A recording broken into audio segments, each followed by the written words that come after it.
Podem tomar seus assentos. Hoje é para ser uma noite bem divertida, bem descontraída. E hoje a gente preparou um Pergunte aos Pastores. Então vocês já conhecem aqui nossa pastora Aline, pastor Júnior, aqui da Palavra Church, papai do Anthony, papai e mamãe do Anthony, papai e mamãe do Christopher, papai e mamãe de todos nós, espirituais. E hoje eles vão responder algumas perguntas, porque deu bastante perguntas, então o que o tempo nos permitir, nós vamos responder. Amém? Vamos começar com a primeira pergunta. Se vocês também quiserem contribuir com algo, está aberto a levantar a mão, a participar, não apenas ficar vendo, tá, pessoal? Depois nós teremos a noite da pizza, hein? Espero que vocês estejam com fome. Vamos lá para a primeira pergunta. Tiveram Egito... Querem falar algo? Podem falar, senão eu vou ficar falando e não paro mais. Graça e paz. Boa noite, graça e paz, multidões. Em nome de Jesus, já estou profetizando, hein? Para a glória de Deus. Meu filho vai dar show, tá? Eu já vou preparando vocês. Ele está doentinho. Ele está doentinho. Mas hoje nós tivemos 64 perguntas. Então, se nós tivéssemos aqui 10 perguntas para cada um, né? Mais ou menos 5 perguntas para cada um.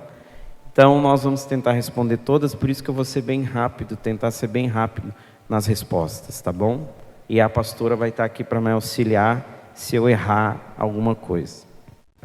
Então, vamos lá. A primeira pergunta. Tiveram egípcios que se converteram e foram juntos para a terra prometida com o povo hebreu? Quem acha que sim, quem acha que não? Sim, não, sim, não. Sim, tiveram, né?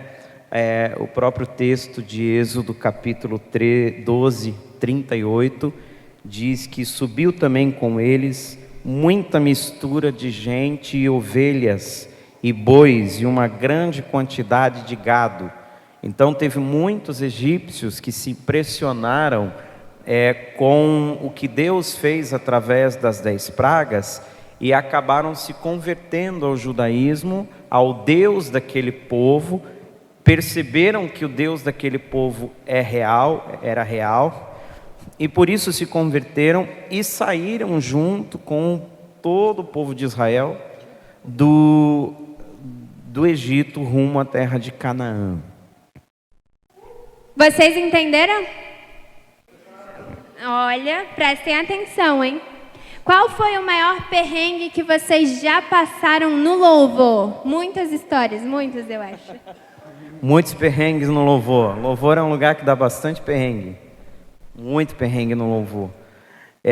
A gente teve vários, talvez a Aline se lembre alguns, mas eu particularmente acho que foi o dia em que o nosso baterista e o nosso baixista se pegaram no pau no ensaio.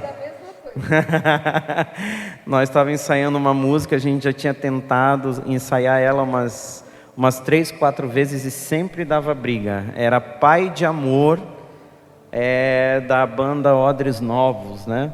Eu tive que me enfiar no meio dos dois, grandão, né? Pra não poder era separar. A título né, só de reparo, não era o Andrei ainda. Os dois não estão aqui, não estão mais aqui. Mas eram dois grandões e começaram a se pegar no pau no ensaio, durante o ensaio. Esse foi um dos maiores perrengues que eu já passei em grupo de louvor. Teve um também que a gente ensaiou durante 3, 4 meses com uma cantora para cantar num evento e tinha uma banda famosa principal.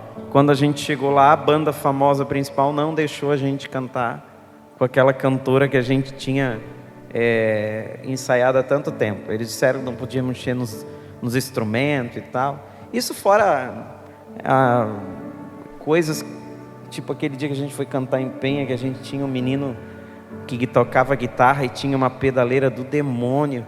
E aquela pedaleira começou a fazer um estardalhaço e não se ouvia nem o nosso louvor, nem a voz de ninguém, nem nenhum instrumento. E todo mundo correndo para dar conta da pedaleira, nem ele dava jeito, ninguém dava jeito na pedaleira. É muita coisa. Você se lembra de algum? Me lembro da gente ter som, mas não ter ao mesmo tempo para tocar, para cantar. Baterista que veio improvisado e começou a tocar mais rápido do que a música era e a gente tinha que se virar. Um dia teve um baterista que foi cantar o escudo, tocar o escudo para nós. A gente nunca tocou o escudo tão rápido. Parecia que estava tocando vaneirão. E um dia eu ministrei uma música, eu ministrei toda ela para Deus de Aliança e o tecladista começou Bendito Serás. Mas eu vou contar algo para vocês. Teve já perrengue nosso particular. Enquanto a gente cantava, a gente estava brigando. O amor é eterno, cala a boca. E sempre é de ser. Vamos para a próxima. Você acredita no pré ou pós-tribulação? Quem aqui sabe o que é isso? Pré, pós, tribulacionista. Bom. Quem é pré aqui? É porque assim, ó. Não estão sabendo, não. Então eu vou explicar para vocês rapidinho: pré-tribulacionismo, pós-tribulacionismo e mesotribulacionismo são as diferentes posições acerca do arrebatamento da igreja. Quem aqui já ouviu falar de arrebatamento? Mas a igreja será arrebatada num piscar de... Então a gente canta, mas a gente não sabe toda essa sistemática que tem por trás. Então tem teólogos que acreditam que a igreja será arrebatada. Haverá uma tribulação, uma grande tribulação que o Apocalipse cita, que é uma grande tribulação do governo do anticristo. E a igreja, para algumas visões, não passará por esta grande tribulação. Então seriam os pré-tribulacionistas. A igreja é arrebatada antes de haver esse governo que vai trazer a tribulação. Mesotribulacionista. Meso fala de meio. Então são aqueles que acreditam que haverá 3 anos e meio de governo do anticristo e então haverá o arrebatamento da igreja. Tribulação e governo do anticristo. E os pós-tribulacionistas acreditam que a igreja passará por toda a tribulação e governo do anticristo até que Jesus volte, ou seja, não haverá arrebatamento, só haverá a vinda de Jesus. Então seguindo a teologia clássica, eu acredito no pré-tribulacionismo. Eu acredito que a igreja será arrebatada e não passará pela grande tribulação, porque a gente tem que fazer a distinção entre igreja e Israel. Israel, Jesus veio para os seus e os seus não o quiseram. Mas todos quanto o recebeu, ele deu o prazer, o poder de serem chamados filhos de Deus. Essa é a igreja. Então, a igreja sai antes da grande tribulação e Deus trata na tribulação com Israel e com aqueles da igreja que não foram fiéis, que não estão sendo fiéis, que daí sim irão se converter, irão buscar, voltar aos caminhos de Jesus, e daí sim terá a segunda vinda de Cristo, quando ele virá nos céus e todo olho o verá. A primeira será uma vinda secreta, arrebatamento, só os crentes. A segunda, uma vinda que todos verão. Essa é a visão pré-tribulacionista. Amém? É isso aí. Respondido? Respondido. Se eu não tiver sido claro, ou se eu não respondi às expectativas de vocês, as perguntas que vocês fizeram, pode levantar a mão e pedir um complemento, enfim, reforçar a pergunta. Tá bom? Teólogo é ele, gente, eu só concordo. Vamos então para a próxima. Essa é legal. Essa não precisa de teologia, essa vai ser tranquila. Olha lá, pastores, nos conte como foi a jornada de vocês na igreja durante a adolescência e juventude. Se vocês tiverem dificuldades, quais foram elas? Quer responder? Como foi a nossa jornada durante a adolescência na igreja? Esse é um ponto importante, tá bom? Esse é um ponto importante, porque nós, jovens, e eu me incluo na idade de vocês, nós jovens os adolescentes na igreja muitas vezes não são compreendidos por pessoas que não viveram a adolescência e juventude na igreja.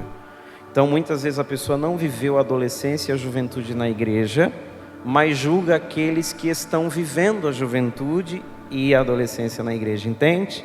Então é algo, eu, por exemplo, eu não julgo, não é que eu não julgo, essa coisa de julgar hoje em dia, essa palavra está muito distorcida, mas eu não pego no pé de jovens e adolescentes, porque eu fui jovem e adolescente na igreja. Então eu sei o que é dificuldade, eu sei o que é um culto chato, eu sei o que é a gente muitas vezes não querer vir, eu sei o que é muitas vezes a gente provar coisas que não devia, falar coisas que não devia, entrar em caminhos que não deviam, eu sei.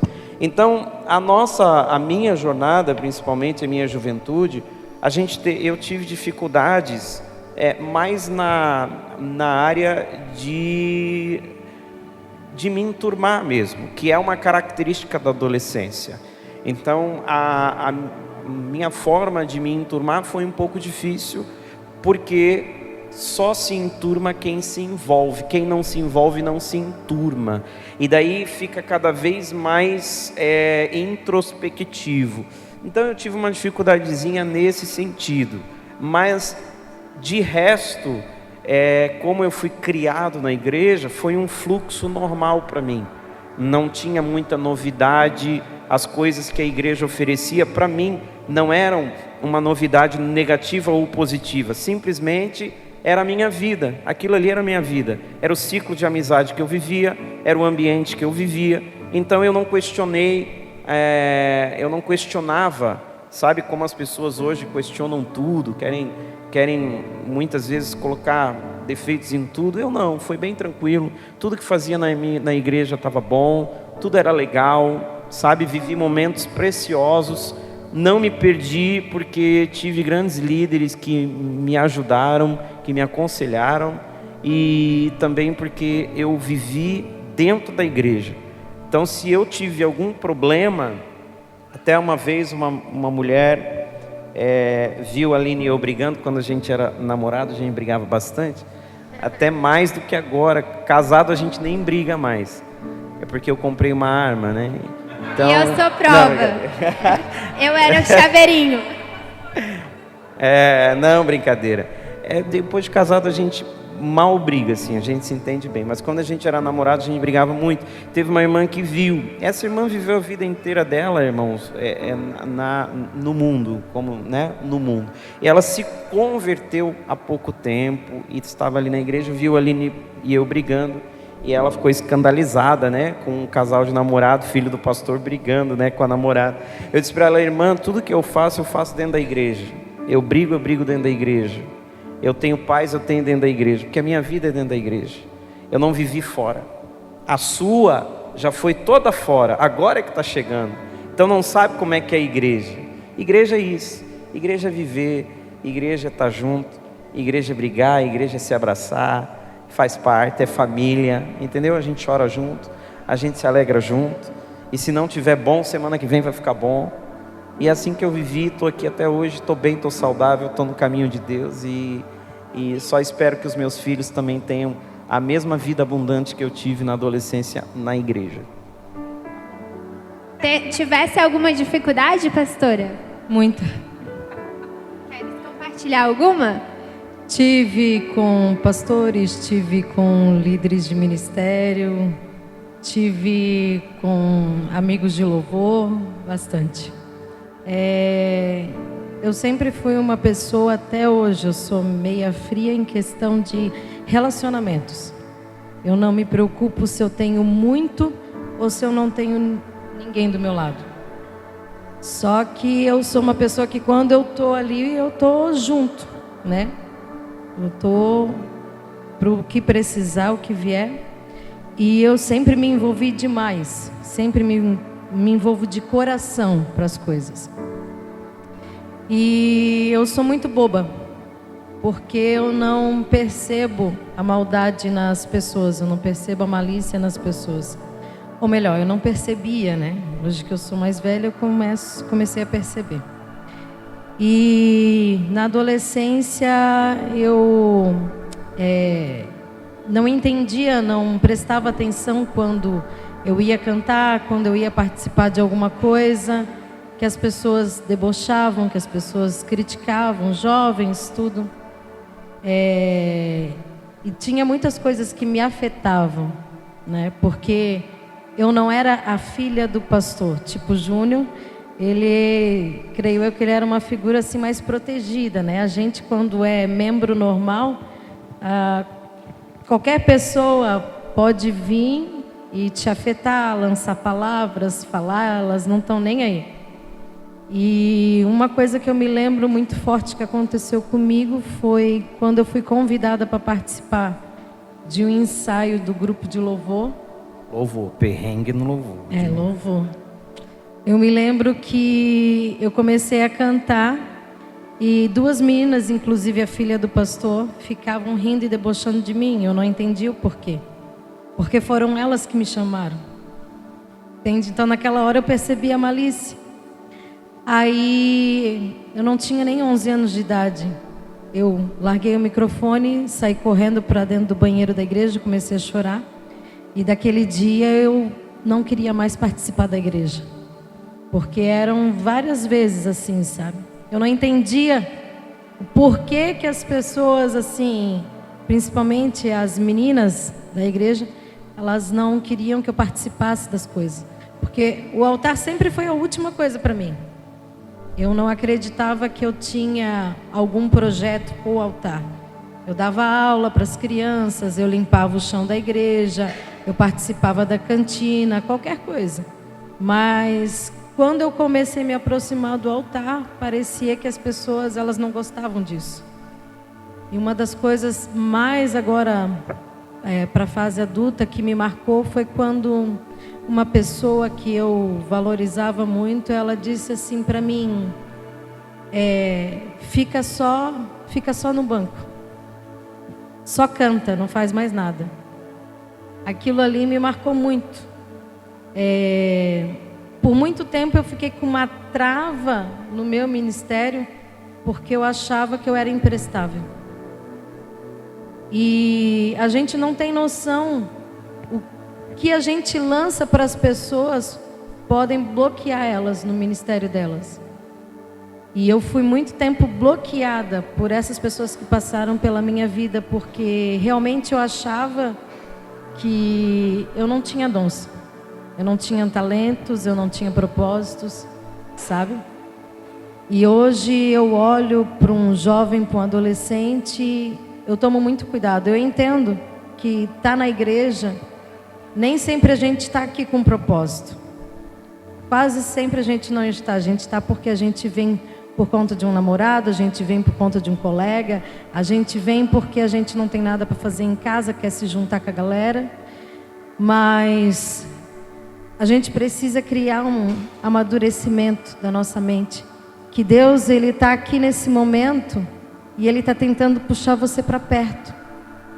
E enquanto Deus está tentando te puxar para perto, o inimigo está ao teu redor, lançando coisas no teu coração para te desviar daquilo ali.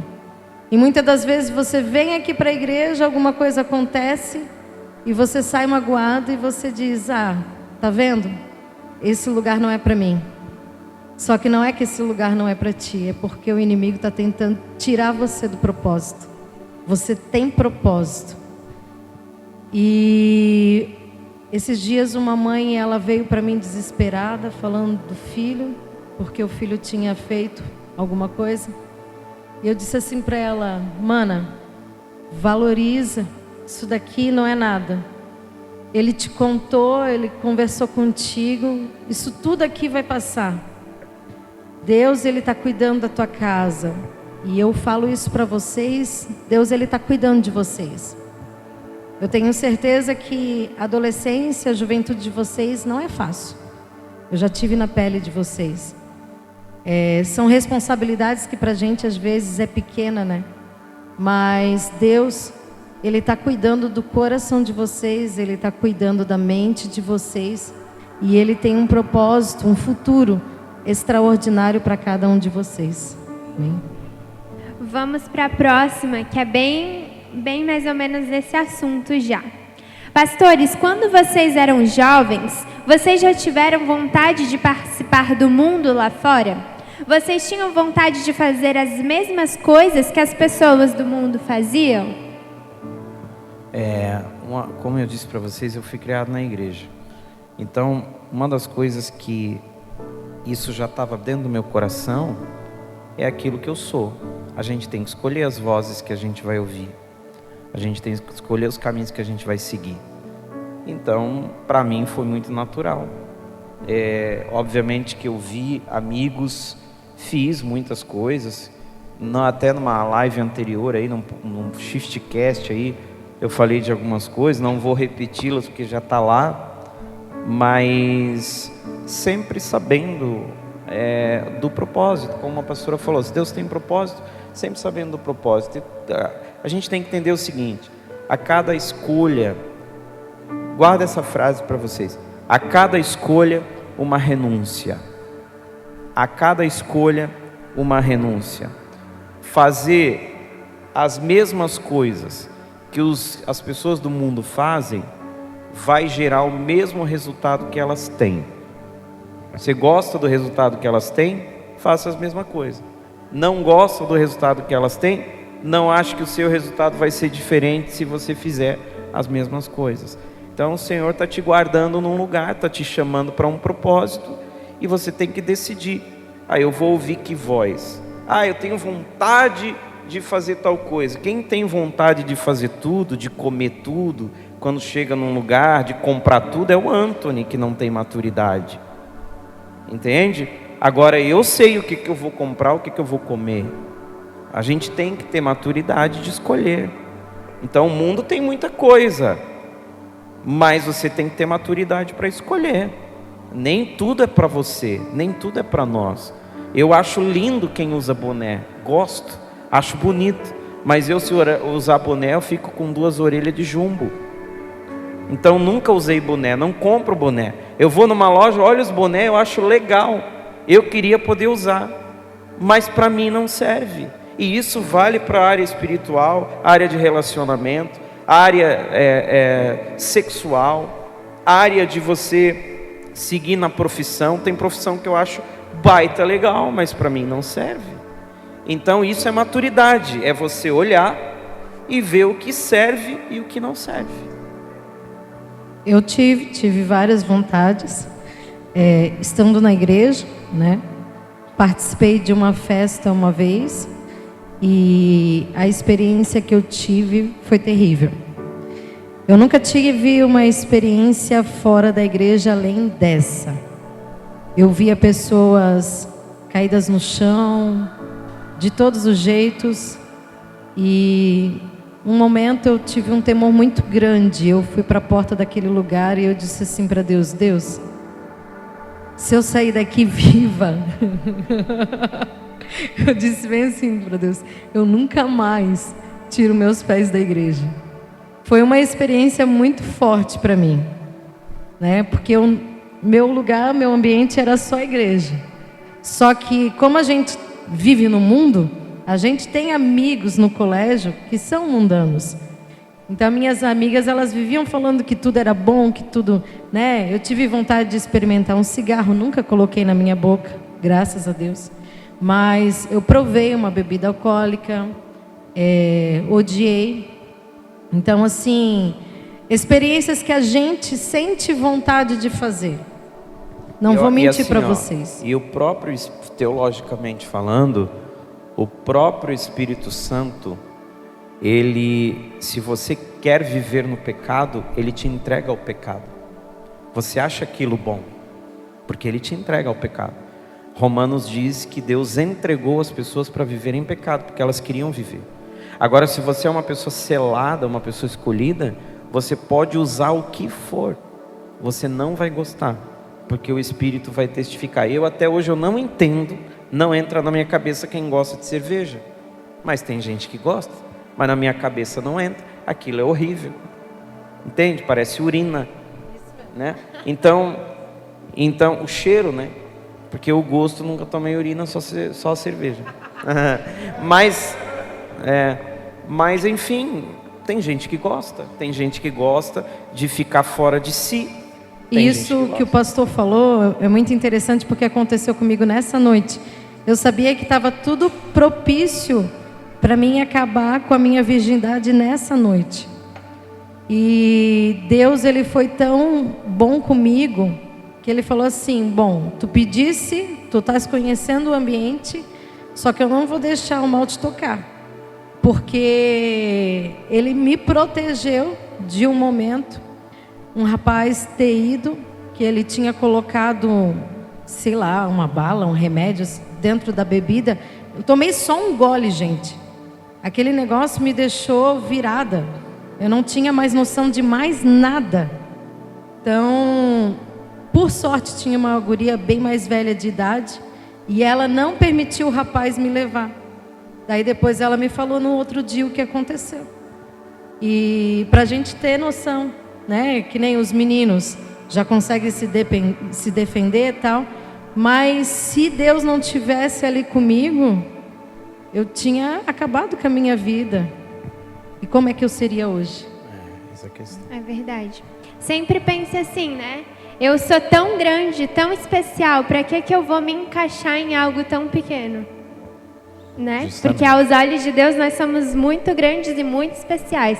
Para que a gente quer se encaixar em algo que não é porque a não nossa tem peça? identidade, porque não tem identidade, não assume a identidade. Quem não assume a identidade, não tem identidade própria, quer qualquer uma. Quer ser o Superman, quer ser o Homem de Ferro, quer ser a Mulher Maravilha, não é nada. Mas porque nós temos a nossa identidade. Exatamente. Vamos lá que tem muito mais. Vamos lá, tem muito mais. Como foi a reação do pastor Júnior ao descobrir que ia ser papai? Papai, choque. Que? É verdade? Sério? Tu tá louca? Não, é verdade. Aí depois, quando eu comecei a assimilar, aí eu comecei a gostar da ideia. Aí eu comecei a imaginar ter um filho ali na cama e acariciar ele, estar junto com ele. Aí veio o Antônio, uma bênção de Deus na minha vida. Como é que foi a reação do Júnior? Júnior, olha só, eu tô grávida. Pera, primeiro Júnior, tem que assimilar, né, um negócio. Não me assusta. Tipo assim. Assim. Quando vocês namoravam, rolava muito ciúmes? Não. Dela rolava. A Aline, eu me jogo no chão e nego, eu não era ciumenta. Nós pode se jogar, mas eu tô aqui para dizer Pastora, tu tá no altar. Eu era ciumenta. Era demais. Demais. As meninas chegavam na igreja, a Aline já dizia: a primeira lição do discipulado, o Júnior é meu namorado.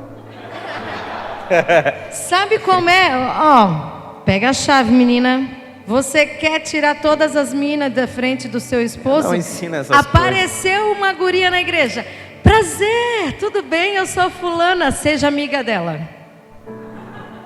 Seja amiga dela. Conte uma história engraçada que já ocorreu com você na igreja. Muitas. A Aline caiu da bateria. A Aline foi sentar o banco da bateria, aqueles bancos de triangular, né? Ei, é com você, não é comigo. Ai. E tu em cima daquele trio elétrico? Tá dando choque. Eu fui cantar no trio elétrico, começou a chover, e daí eu comecei a gritar no microfone que tava dando choque, né? E tava mesmo, que eu tinha aparelho e o microfone batia no aparelho e dava choque. Aí tu falou no microfone, tá dando choque? Transmitido Ele ao vivo pra rádio. Na hora do louvor, ele cantando e tal. Tá dando choque. Tá dando choque. É transmitido ao vivo pra rádio ainda, né? Mas a mais engraçada é quando eu com uns 7 anos, levei uma faca de pão para matar o porteiro. Porque eu não gostava do porteiro, Serial né? killer. Tadinho. Claro que eu não gostava, porque ele botava disciplina, né? Vai pra dentro, rapaz. Porque naquele tempo o porteiro podia mesmo Puxar as orelhas. meter a mão na nossa orelha, né? Hoje em dia, Deus o livre, não pode nem tocar. Mas naquele tempo podia. Aí eu levei uma faquinha para tentar matar ele, mas minha mãe, ela tirou os intentos assassinos do meu coração com um tapa. Quando ela viu, ela foi ajeitar minha roupa e ela viu a faca e ela disse: "Para quê?" Eu disse: "Para matar o irmão fulano." Até agora, uns 2 anos atrás, 3 anos atrás, eu passei na frente da igreja, ele estava lá ainda, tadinho, na cadeira lá, bem velhinho. Ainda era porteiro. Jesus salvou ele, Jesus salvou ele. Como foi para você cair a primeira vez? Foi pego de surpresa ou foi algo já esperado? Então, esse cair... Eu não entendi. Eu não entendi. Acho que o significado aqui de cair seria pecar, né? O primeiro pecado, eu não me lembro, irmãos. A gente já nasceu pecando, então eu nem me lembro o dia que eu pequei pela primeira vez. Eu posso dizer para vocês que quando eu peco, o mínimo que a gente faz é pedir perdão a Deus. E agora, tem pecados, por exemplo, foi pego de surpresa ou já foi algo esperado? O pecado é para ser surpresa, sabe? Se for algo esperado, a gente corre o risco de cair em pecados recorrentes, iniquidade. Mas o pecado deve ser inesperado mesmo. Mas com certeza do batismo vocês se lembram. Como Batismo você se sentiu quando se batizou? Eu me batizei muito novo, me batizei com uns 11, 12 anos. Foi um dia muito legal, foi um batismo de primavera. O tanque batismal estava cheio de flores. O pastor que me batizou, o pastor Armando, um cara top, legal, me discipulou muito bem. E foi uma sensação muito poderosa quando eu me levantei e vi a igreja toda, que eu fui mais novo a ser batizado naquele dia. Então a igreja toda vibrando, comemorando, e ali eu me senti assim, abraçado, realmente família. Sabe aquele momento espiritual em família que a gente vive? Foi muito legal mesmo. Eu me batizei lá na sede com o Bispo Samuel, tive o prazer de me batizar lá com ele. E eu me lembro que era uma noite bem fria, a piscina era aquecida, e eu me batizei com o Márcio da Ju. Eu e ele, a gente frequentava a mesma igreja. Isso. E a gente desceu as águas junto. Foi muito bacana. Era de 2, né? Tinha tanta gente 3. que era 3 pastor colocando.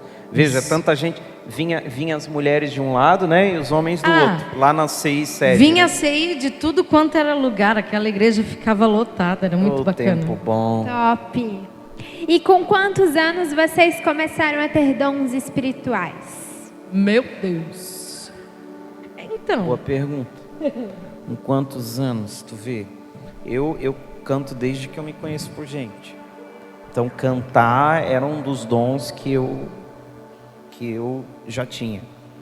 Agora, os dons, digamos assim, mais específicos de pregação, orar pelas pessoas, libertação, cura, isso daí vai vindo no caminhar. Isso aí já foi quando eu tinha mais maturidade na fé, caminhei na fé e isso foi se agregando. Mas Deus acrescentando, Ele acrescenta o que já existe. Isso.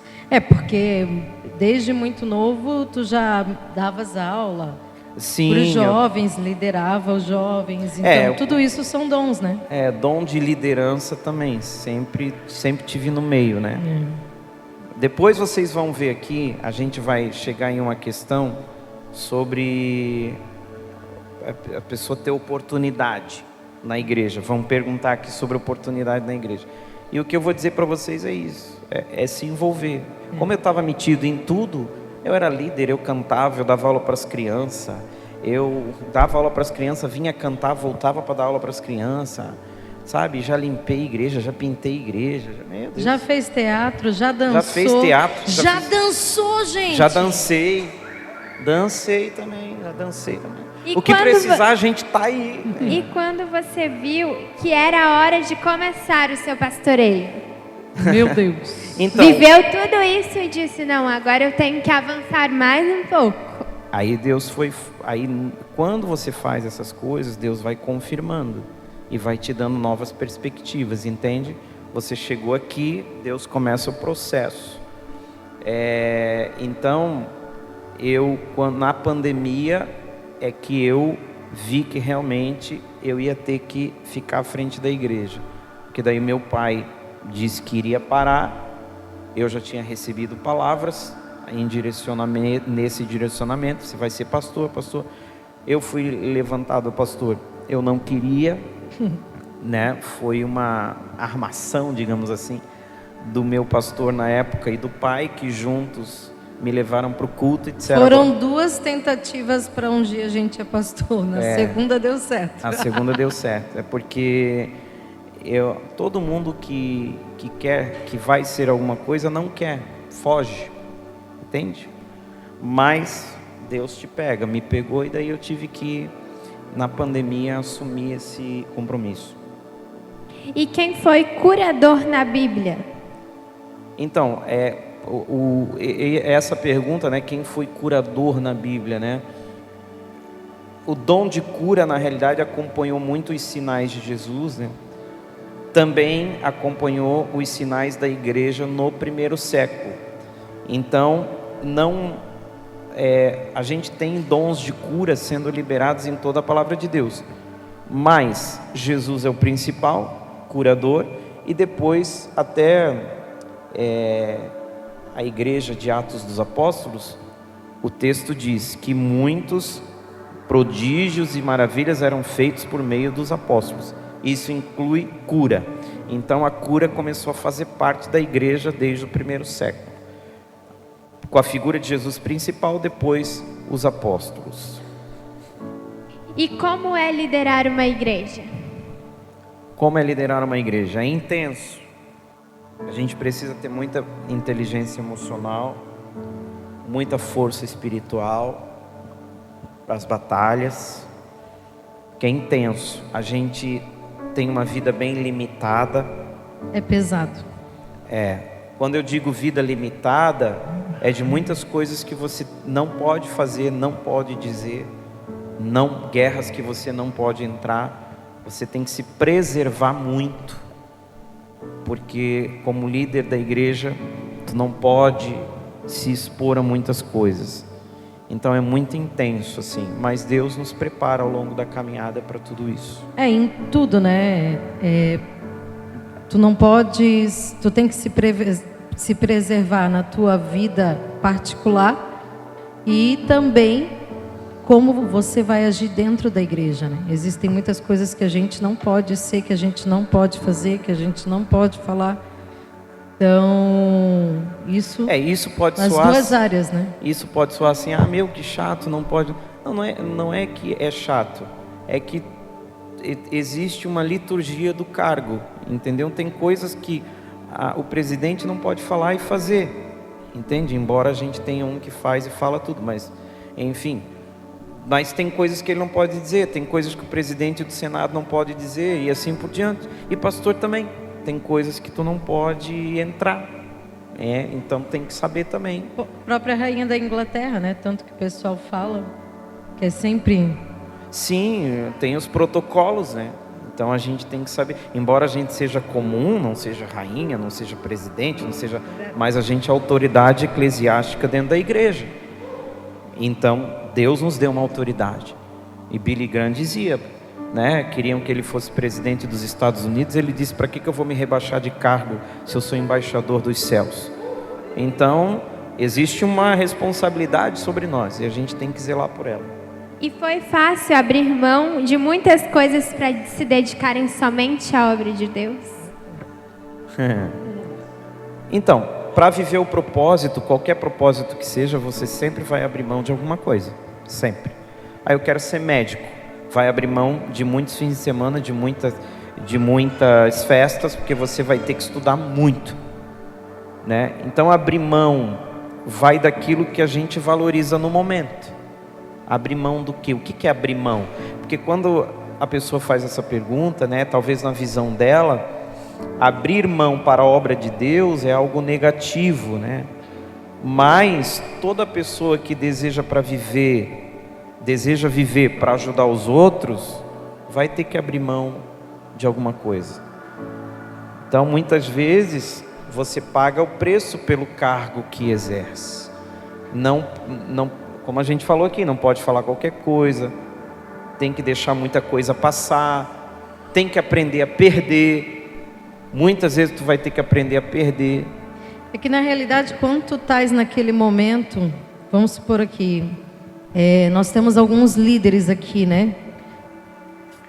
Tu estás vivendo aquele propósito, tu estás bem com aquilo, tu não se importa de abrir mão do teu profissional, do teu material, para te viver o propósito de Deus.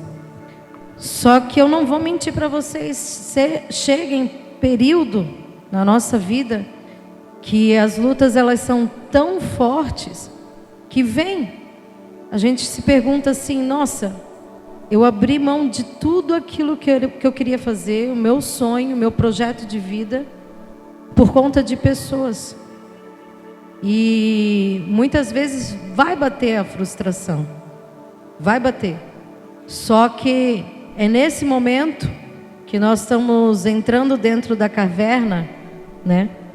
Que Deus, Ele conversa com a gente, Ele puxa o nosso coração de volta e a gente volta para casinha, né? Como o povo diz. Porque as dificuldades elas acabam nos desvirtuando do propósito, né? Por isso que a gente acha que é abrir mão, mas na verdade não é. A gente está ganhando algo que Deus escolheu para você, que Ele não escolheu para outra pessoa. Ele não pediu o amiguinho do lado, Ele pediu você. E você ser escolhido por Deus, isso não tem preço. Eu me lembro, agora eu vou falar, que quando eu era criança, a gente se reunia todos os domingos em família. E para quem não sabe, a gente é família. E ia todo mundo da família almoçar na casa da avó. Mas eles sempre tinham que ir para a rádio, almoçar rápido, comer rápido, sair mais cedo, porque 6 horas tinha que estar na igreja, que tinha ensaio de louvor. Então eu acompanhei tudo isso. E várias vezes também eu via eles chegarem um pouquinho mais tarde, porque tinha ficado até 3, 4 horas na casa do irmão no sábado, aconselhando. Então é coisas muitas vezes que a gente que está aqui não vê, mas acontece no pastoreio e tem que abrir mão. Porque querendo ou não, eles abriam mão de estar ali em família, por se dedicar à obra. Então são pequenas coisinhas do nosso dia a dia que a gente vai abrindo mão pela obra de Deus. Eu me lembro um dia que eu ia fazer o exame de ordem no domingo, e eu dei escola bíblica no sábado, e daí depois da escola bíblica uma irmã ligou para mim e disse: pastor, vem aqui em casa, porque minha filha e meu genro se pegaram no pau, e o pastor tem que vir aqui. Aí eu fui, eu não era pastor ainda, era meu pai. Eu fiquei até 5 horas da manhã resolvendo o problema. 5 horas. E depois eu saí, fui para o exame de ordem, fiz o exame de ordem, vim para casa e 6 horas tinha ensaio. Tinha que estar no ensaio, estava no ensaio, ministrei de noite, normal, o louvor, normal. Entende? Essas pessoas estão onde? Não sei, um dia elas saíram da nossa vida. Mas aquele dia eu fui necessário para elas, entende? Sim, tem tudo isso, é muita coisa. E o que inspirou vocês a serem pastores e a pregar a palavra? No meu caso, eu não tive nenhuma inspiração de um líder famoso. Depois que eu comecei a pregar, é que eu busquei referências. Foi algo muito natural. Assim, eu foquei muito na vida ministerial. Como a Ana falou, a gente saía mais cedo, já na nossa juventude a gente já tinha essa rotina. Então eu acho que foi um caminho natural para ser pastor. Era de segunda a segunda, né, Júnior? É de segunda a segunda. A gente fazia programa de rádio, domingo, um horário terrível, era 3 horas da tarde, não? Enfim, era um. Eu acho que era de 1. Teve de manhã, porque teve mudanças. De meio-dia, teve à tarde. Eu já fiz programa de TV de noite. De madrugada. De madrugada. Uma vez eu fui, derrubei o cenário. Isso, um programa de TV, era mais ou menos assim mesmo. As poltronas eram bem assim. A gente fazia programa de TV, programa de rádio. Olha, já fizemos coisa. É verdade. E só 25 anos? Meu Deus, fiz muita coisa. Aqui foi qual a parte mais difícil, mas acho que vocês já responderam, né? Porque os jovens não têm muita oportunidade. Gostaria de falar? Gostaria de responder. Qual é a parte mais difícil do pastoreio, né? Meu Deus. Sem dúvida, as pessoas. As pessoas. Nada disso que eu estou dizendo para vocês é pesado. Sai, vai, volta, tem ensaio, vem, tem compromisso na igreja, abre igreja, limpa a igreja. Isso não é pesado. O que é pesado? As pessoas. Então, o mais difícil é conjugar tantas ideias, tantos conceitos diferentes que as pessoas têm na igreja. Porque a expectativa que a pessoa tem é dela, não é minha. Entende? A pessoa vem, olha para mim, cria uma expectativa sobre mim. Mas eu não tenho compromisso com a expectativa que ela criou. Quem criou foi ela. Eu não tenho culpa. Entende?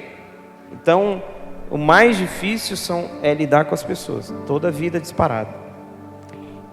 Porque jovens não têm muita oportunidade dentro da igreja. Por exemplo, trazer a palavra do dízimo ou clamor. Essa oportunidade que tu está dizendo aqui, trazer a palavra do dízimo ou clamor, que é altar, né? A oportunidade para essa pessoa é altar. Então vamos lá. É nobre, o que tu está querendo é nobre. O teu desejo é nobre, porque tu quer chegar no altar. Mas o meu conselho é: se envolva. Quem se envolve, se desenvolve. Então, por exemplo, segunda-feira tem oração, cola na oração. Quarta-feira tem culto, tô todo culto. Tem que ajudar em alguma coisa, tô lá.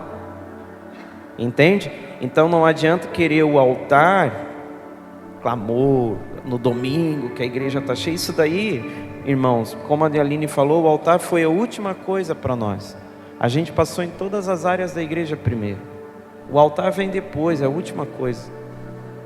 Então, quando tu fala em ter oportunidade, é oportunidade de quê? De altar? Se é de altar, você deseja o altar, amém.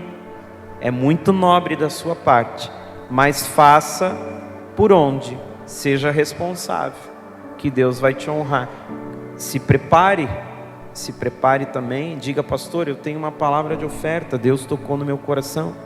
Porque o pastor, embora profeta, embora é um homem de Deus, a gente não trabalha ainda com bola de cristal. Ainda não trabalhamos. Talvez até abra alguma igreja que trabalhe por aí, mas nós não trabalhamos. Então a gente precisa que você diga que você quer. Até porque na nossa experiência de pastoreio, tem pessoas que a gente puxa para fazer alguma coisa e ela piora o estado dela, ela foge. Então a gente não puxa mais ninguém, a gente espera a pessoa se manifestar. Ótimo. Para ter oportunidade na igreja, precisa ser obreiro? Não, qualquer pessoa pode ter a oportunidade na igreja. Não precisa ser obreiro, mas tem que estar disponível. Então você é disponível, você vai ter oportunidade. Agora, de novo, oportunidade é altar. É isso que tem que ser sempre batido, né? Agora, para orar, impor as mãos, eu preciso de uma autoridade espiritual. Para orar sobre as pessoas, para impor as mãos sobre a pessoa, eu preciso de autoridade espiritual. Agora, para cantar, para vir fazer uma oferta, aí não precisa ser obreiro. E fazendo um parêntese, nos sábados a gente sempre pergunta: quem quer trazer uma palavra? Quem quer fazer um clamor? Quem quer fazer oferta? E muitas vezes não tem voluntários. Então, se você tem esse desejo, você tem oportunidade. É só vir e conversar. Porque oportunidade, principalmente aos sábados, tem. E muita. E tem coisa para fazer, hein? Tem coisa para fazer nas programações, nos cultos, depois do culto, antes do culto. Ou você acha que você chegou na igreja e a igreja estava assim, já estava com poltrona, já estava com a cadeira. Então, oportunidade tem. Você quer se destacar em qualquer área da sua vida? Qualquer uma. Seja indispensável. Seja indispensável. Faça falta. E você vai ser importante em qualquer lugar. Verdade. E o que fazer no silêncio de Deus? O que fazer no silêncio de Deus? Forte. Veja, o que fazer no silêncio de Deus? Primeiro, né? O que é silêncio de Deus? Porque se a gente pega Davi, por exemplo, Davi só ouvia, nos tempos de Davi, só se ouvia a voz de Deus através do sacerdote. Não se ouvia pregação no YouTube, palavra profética, Deus vai te dar, Deus vai fazer, hoje Deus está te levantando. Não tinha isso. Era quando o sacerdote liberava uma palavra, você podia dizer que ouviu a voz de Deus. Aí Davi recebeu uma palavra: você vai ser rei. Samuel saiu da casa de Davi e não voltou mais. Correto? Deus então se calou, porque o profeta se calou. Mas aqui começam os processos de Deus na vida de Davi. Aqui começam os processos de Deus na vida de Davi.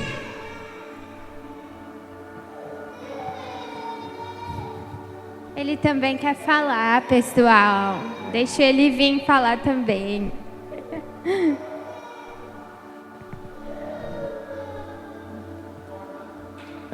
Posso continuar? Então aqui começam os processos de Deus na vida de Davi. Davi vai ter urso, Davi vai ter leão, Davi vai ter gigante.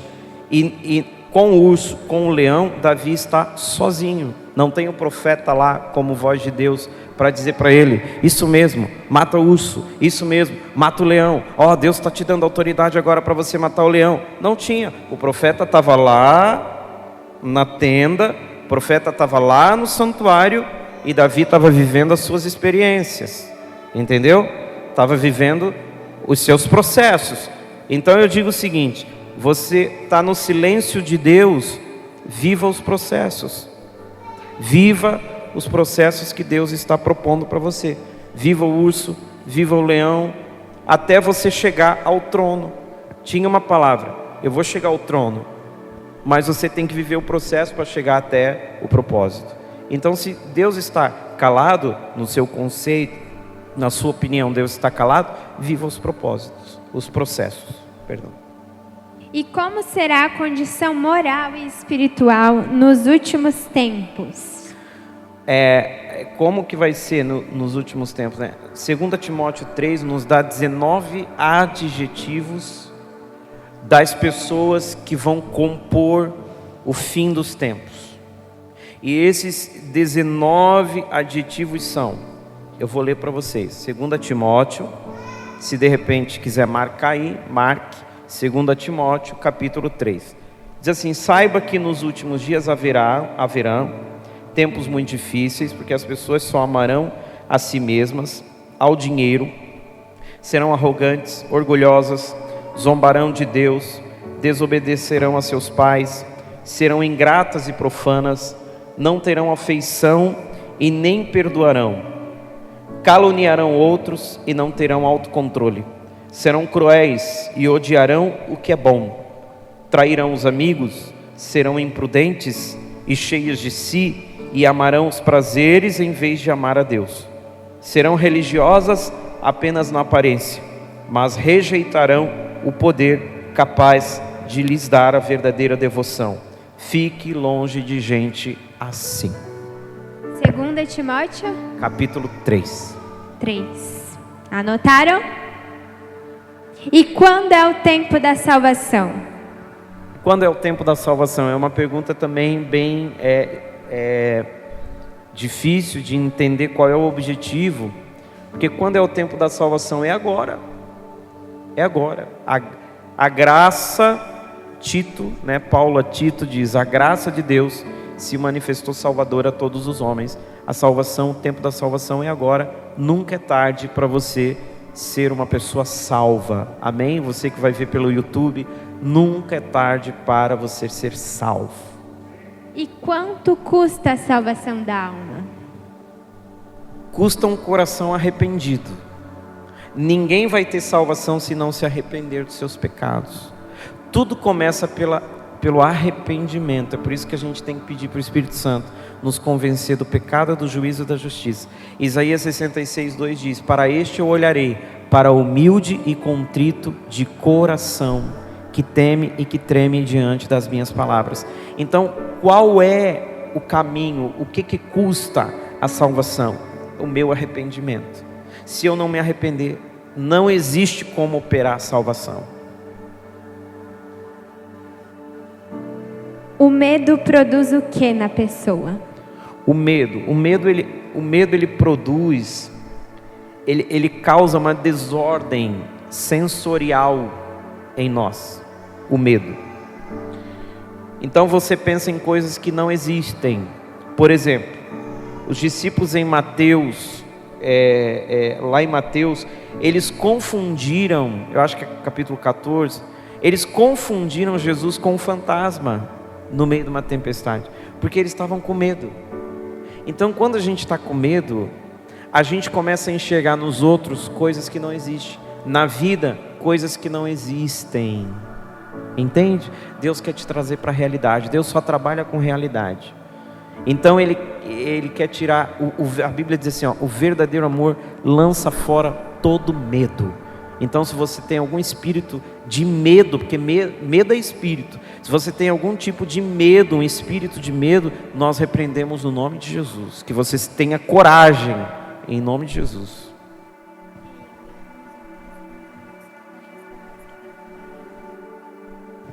Olha, sei lá, eu posso fazer um rápido. Então, porque a gente está no 25, são 64, né, irmã? Pois é. Olha aí. Pega então, o 25, 26 e 27, vai. Sobre relacionamento. Então, qual é a visão sobre romance? O que a Bíblia diz sobre namoro? E o que a Bíblia diz sobre noivado, né? Então, vamos lá, né? O romance é bíblico, né? Tem um livro no cânon que trata de romance, que é Cantares. Então o romance, ele é sadio, ele é bom, ele tem que existir. Até achei bonitinha a pergunta, né? Romance, que legal, nos dias de hoje, né? Essa pergunta tão clássica. Então o que a Bíblia diz sobre namoro? Apesar de não haver essa palavra na Bíblia, o namoro, na realidade existe o noivado, né? Quando o homem se compromete a viver juntos, né? Mas a Bíblia dá algumas orientações. Por exemplo, para você não namorar com pessoa descrente, uma pessoa que não é crente. Você vai namorar com uma pessoa que não acredita no teu Deus, não tem nexo, né? A Bíblia diz assim: se você for para viver abrasado, o tempo todo agarrado, que nem cobra uma na outra, então case, né? Aqueles namorados que só falta a língua entrar assim dentro no outro. Poxa, case, então, né? Case. Por quê? Porque no casamento você vai completar o seu desejo, entende? A Bíblia nos dá esse tipo de orientação. Então eu vou deixar uma frase para você de Paul Washer, que ele diz que o homem está pronto para casar quando ele verdadeiramente se dispôs a liderar uma mulher e a sua própria casa. Então o homem está pronto para casar quando ele está apto e ele entende o seu papel de liderança. Um conselho para motivar os jovens.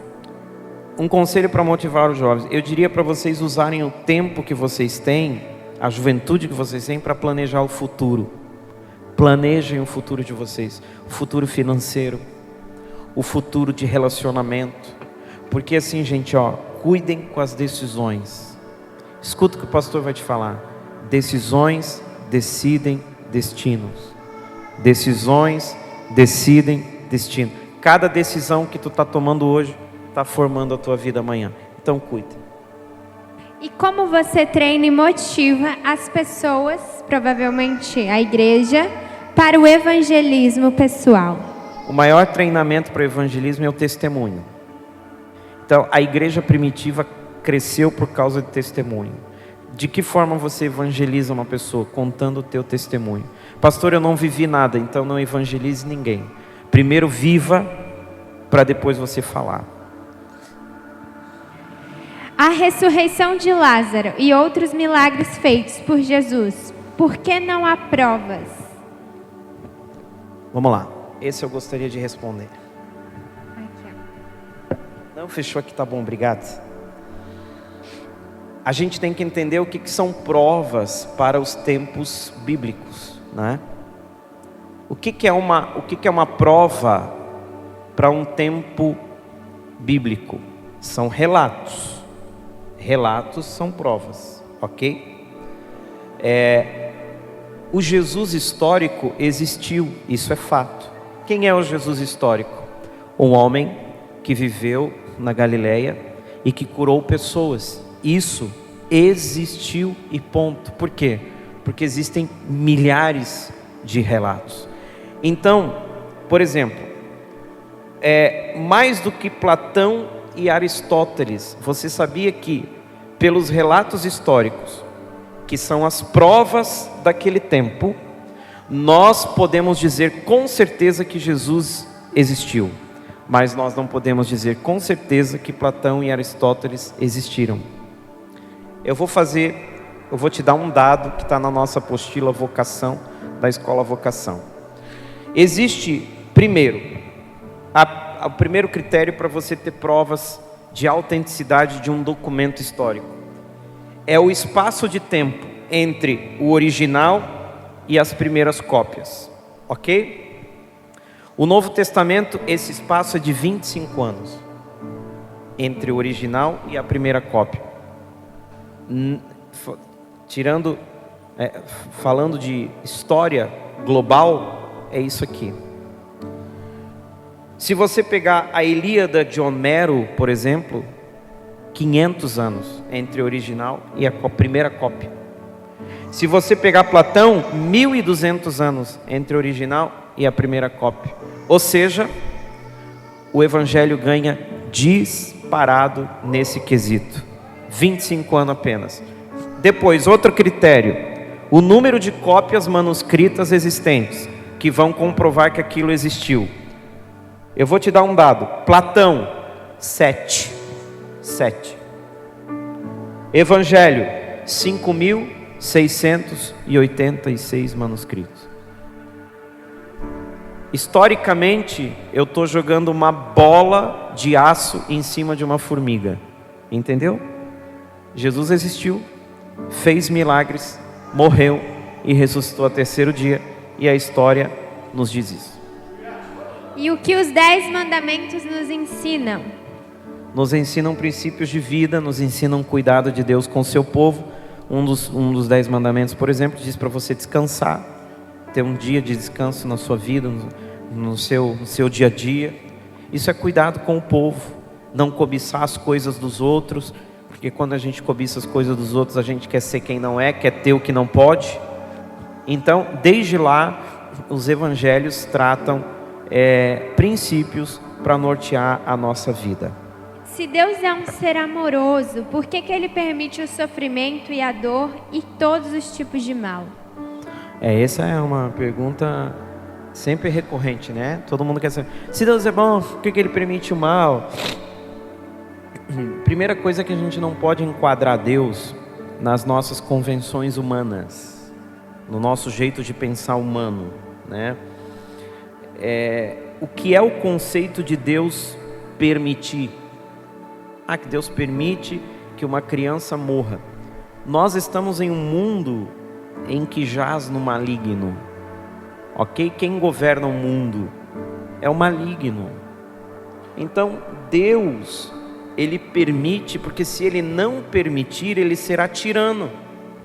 Se você quer ir para o mundo, amanhã quer se desviar, Deus aparece para você e diz assim: não, você não vai se desviar, porque eu não quero. Ele está tirando a tua liberdade, não está? Então, Deus não é como nós. Deus é longânimo, Ele deixa as coisas acontecerem.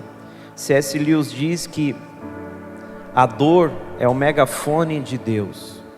Nós temos que aprender com a dor, a saber que existe um Deus amoroso. Deus sempre que ia mandar alguma praga sobre a terra, Ele dava uma chance de arrependimento. Os homens não se arrependiam, Ele mandava, porque Ele é Deus, Ele cumpre leis que Ele mesmo criou, e Ele não vai deixar com que as coisas aconteçam porque nós botamos ele na parede dizendo: se você é bom, por que as coisas ruins acontecem? Acontece porque o mundo jaz no maligno, acontece porque existe o pecado no mundo, acontece porque as obras da maldade são grandes e muitas pessoas sucumbem a elas. É obra do mal. Agora, haverá um estado perfeito. Quando Deus voltar a governar a terra, haverá um estado perfeito novamente. E qual a sua opinião sobre ateus ou não crentes? Eu não condeno ateus e não crentes por não terem a experiência que a gente teve. Nós tivemos uma experiência com o Espírito Santo, nós tivemos uma experiência com Cristo, e isso enriqueceu nossa vida, e eles não tiveram. Então, quando uma pessoa se declara ateu, é porque existe uma dor dentro dele com esse ser que ainda não se manifestou a ele. Ele se sente revoltado, ele se sente deixado para trás. Então a gente tem que orar para que essas pessoas tenham um encontro com o Espírito Santo um dia e sejam convertidas. Pastor, nós vamos ficar por aqui, mas tem alguma que tu gostaria de responder das demais? Alguma que te marcou? Talvez a 43? Pois é. Ou a 51 que você marcou aqui? Eu vou a 41, pode ser? A 41 eu quero ler a Bíblia e explicar para você. Se os mortos não voltam, como explicar 1 Samuel 28, 20.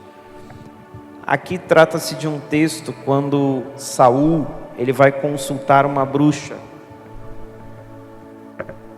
E o espírito de Samuel aparece.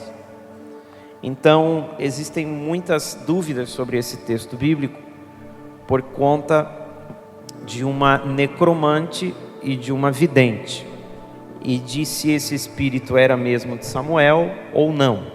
Então eu quero ler com você 1 Samuel 28, 6, que diz assim: consultou Saul ao Senhor, porém o Senhor não lhe respondeu, nem por sonhos, nem por Urim e nem por profetas.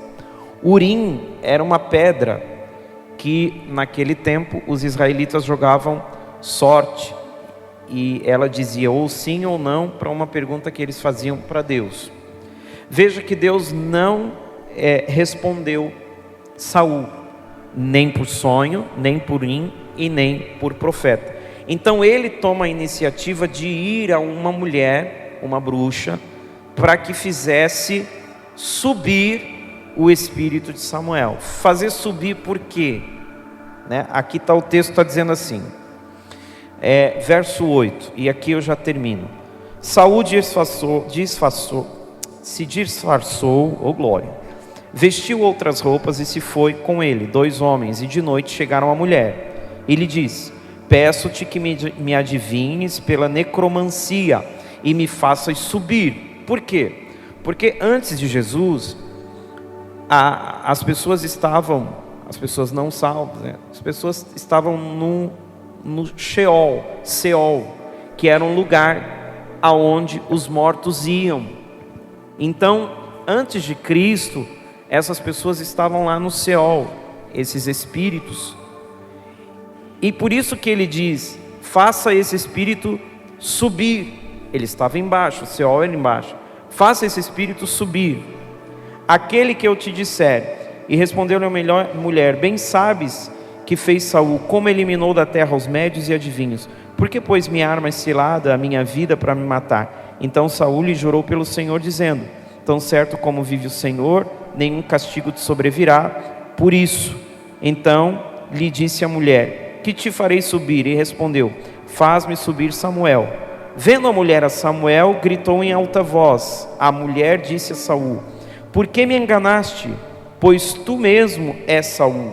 Respondeu-lhe o rei: não temas, que vês? Então a mulher respondeu a Saul: eu vejo um Deus, e esse Deus está em letra minúscula, porque Elohim, ou seja, a tradução de Elohim é um homem poderoso, é um homem grande, é um homem forte, ok? De que sobe da terra. E perguntou ele: como é a sua figura? Respondeu ela: vem subindo um ancião, que está envolto numa capa. Entendendo Saul que era Samuel, inclinou-se com o rosto em terra e se prostrou. Então quer dizer, ele entendeu que era Samuel. Houve uma manifestação, mas houve um entendimento de que era Samuel. Mas o texto aqui não deixa claro se era Samuel ou não. Eu acredito que não, ok? Por que eu acredito que não? Primeiro, porque Deus não falou com Saul. E quando você for ver aqui o restante do texto, Samuel disse a Saul, o texto diz: por que me inquietaste, me fazendo subir? E aqui ele começa a dar instruções para Saul sobre a guerra. Se Deus não falou com Saul, como é que Samuel iria desobedecer a Deus e falar com ele? Não tem nexo, entende? E tudo que Samuel supostamente falou a ele, já tinha sido liberado por Samuel em vida. Então o demônio ele já sabia aquilo que Samuel falou em vida para Saul. Ele só repetiu, entende? Então esse texto ele é muito truncado em algumas partes, mas eu creio, tenho a plena certeza de que a manifestação de 1 Samuel 28 não é uma manifestação divina, e sim uma manifestação demoníaca. Tanto é que ele vem de uma necromante, de uma vidente. E uma das coisas que Satanás mais vai utilizar é a saudade. Uma das portas que ele utiliza para contar esse tipo de mentira para as pessoas.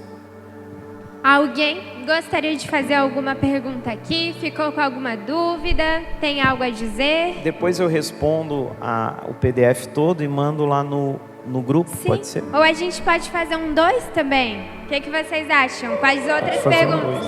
Porque sobrou muita pergunta. Sobrou. Tem muita coisa para responder ainda. A gente... Boa, você foi cirúrgico agora. Farei. Colocarei lá no shift. Ótimo também. A gente pode fazer o 2 e a gente vai se organizando para que todas as perguntas sejam respondidas. Amém?